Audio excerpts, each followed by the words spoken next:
We moved from New York because we were looking for a different pace of life and a family-oriented community, and we found that here in Avalon Park.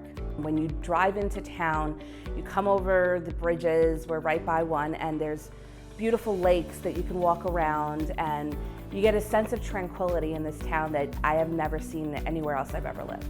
Avalon Park offered us so many amenities that we knew it was the place for us. It's beautiful, it's well maintained, it's completely walkable. We can walk into town, we can go to the great restaurants that are offered here, and we can actually also walk to the water park and to the town parks that always have activities going on. The first event that we went to was the Blues, Brews, and Barbecue Festival right in town, and it was walkable from our home right in Avalon Park.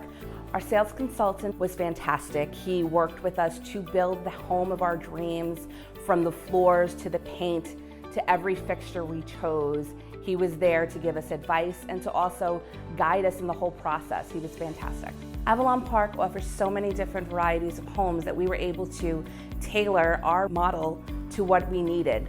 I love the open floor plan of my home, I love my dining room, and I love the open space that we have when we do want to eat in the kitchen cafe. Ave Maria is a big kind of small town. It's the kind of town that invites you in and makes you feel like family from day one.